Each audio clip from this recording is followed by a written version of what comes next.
Welcome to true nine news. Uddanam kidney బాధితుల సమస్య రాష్ట్రంలో ప్రతి రాజకీయ పార్టీకి నేతలకు తెలిసిన పరిష్కరించని సమస్య. ప్రతి ఎన్నికల్లో విమర్శలు, ప్రతి విమర్శలకు పరిమితమయ్యే ఈ ఉద్దానం కిడ్నీ సమస్య దశాబ్దాలుగా సమస్యగానే ఉండిపోయింది. ఏళ్లుగా పరిష్కారం కాని ఉద్దానం కిడ్నీ సమస్యను వైఎస్ఆర్సీపీ ప్రభుత్వంలో పరిష్కారం లభించింది. సీఎం జగన్ ప్రత్యేక దృష్టి సారించి ఉద్దానం కిడ్నీ సమస్యను శాశ్వత పరిష్కారం చూపించారు. కిడ్నీ బాధితుల కోసం డాక్టర్ వైఎస్ఆర్ కిడ్నీ రీసెర్చ్ సెంటర్ను నిర్మించారు. శ్రీకాకుళం జిల్లా ఉద్దానం కిడ్నీ సమస్య వివరాలు ఇవి. శ్రీకాకుళం జిల్లా ఉద్దానం ప్రాంత ప్రజలను 4 దశాబ్దాలుగా పీల్చి పిప్పి చేస్తున్న కిడ్నీ సమస్య కల్లోలం సృష్టిస్తుంది. ఏళ్ల తరబడి నుంచి చాప కింద నీరులా ఈ ప్రాంతాన్ని కబలిస్తుంది. ఇక్కడున్న జనాభాలో 21% పైగా కిడ్నీ వ్యాధితో బాధపడుతున్నారంటే పరిస్థితి ఎంత తీవ్రంగా ఉందో అర్థం చేసుకోవచ్చు. ఇప్పటికే 15,000 మంది చనిపోయినట్లు అంచనా. ఒక అంచనా ప్రకారం జిల్లాలో 112 గ్రామాలు కిడ్నీ బారిన పడి విలవిల్లాడుతున్నాయి. రక్తంలో సీరం క్రియాటిన్ 1.2 మిల్లీగ్రామ్ డెసిలీటర్ కంటే ఎక్కువగా ఉంటే కిడ్నీ సరిగా పనిచేయడం లేదని అర్థం.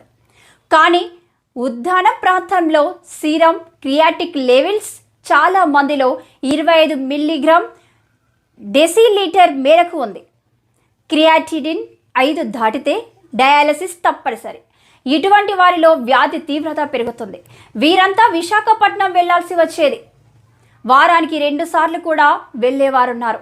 ఇలా రోజుకు 500 కిలోమీటర్ల దూరం ప్రయాణించాల్సి వచ్చేది. రవాణా, వైద్య ఖర్చులు తలకు మించిన భారంగా మారాయి. ఎంతో మంది డబ్బులు లేక, వైద్యం చేసుకోలేక ప్రాణాలను కోల్పోయేవారు.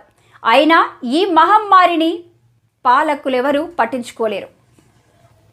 సీఎం జగన్ అధికారంలోకి వచ్చాక తీసుకున్న చర్యలు. వైఎస్ఆర్సీపీ అధికారంలోకి వచ్చాక కిడ్నీ రోగులకు అండగా ఉండేందుకు పెన్షన్ పెంచారు. అప్పటి వరకు 3,500 ఉన్న పెన్షన్ను 10,000కు పెంచారు.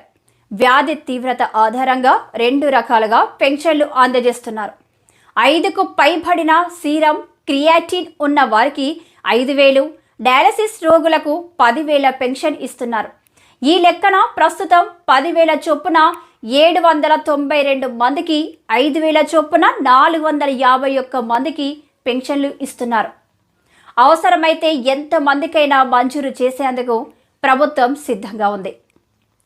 ప్రస్తుతం టెక్కలి, పలాస, సోంపేట, కవిటి, హరిపురం ఆసుపత్రుల్లో డయాలసిస్ సెంటర్లు ఉన్నాయి.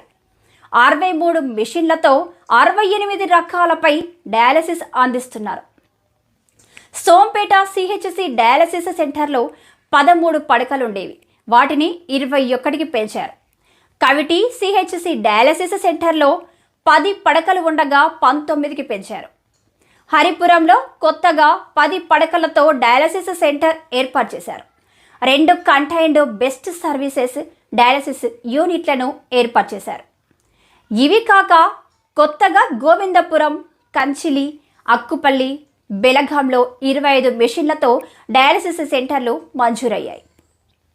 ఇచ్చాపురం సిహెచ్సి, కంచిలి పిహెచ్సిలో 25 మెషిన్లతో డయాలసిస్ సెంటర్ల ఏర్పాటుకు ప్రభుత్వం అనుమతిచ్చింది. టీడీపీ హయాంలో డయాలసిస్ రోగులకు 20 రకాల మందులే అందుబాటులో ఉండేవి. ఇప్పుడు 37 రకాల మందులను అందుబాటులో ఉంచారు. అవసరమైతే ఇంకా మందులు కొనుగోలు చేసే వెలుసుబాటును ప్రభుత్వం కల్పించింది. కిడ్నీ రోగులకు నిరంతరం వైద్య పరీక్షల కోసం semi auto analysers, electrolyte analysers, urine ఎనలైజర్స్ను ఉద్దానం పరిధిలో ఉన్న 29 ల్యాబ్లలో అందుబాటులో ఉంచారు. కిడ్నీ సమస్యలను ప్రాథమిక దశలోనే గుర్తించి బాధితులకు మెరుగైన వైద్యం అందించడం ద్వారా మరణాలను నియంత్రించేందుకు నిరంతర స్క్రీనింగ్ను ప్రభుత్వం చేపడుతుంది. వైఎస్ఆర్ విలేజ్ హెల్త్ క్లినిక్లలో పనిచేసే కమ్యూనిటీ హెల్త్ ఆఫీసర్లకు ప్రత్యేకంగా ఒక యాప్ను రూపొందించారు. ఇప్పటి వరకు ఉద్దానం ప్రాంతంలోని 2.32 లక్షల మందిని స్క్రీన్ చేయగా 19,532 మందిలో సీరం క్రియాటిన్ 1.5 mg/dl కన్నా ఎక్కువగా ఉన్నట్లు గుర్తించారు. వీరందరికీ వైద్య సాయం అందించారు. టీడీపీ హయాంలో జిల్లా నెఫ్రాలజీ విభాగమే లేదు.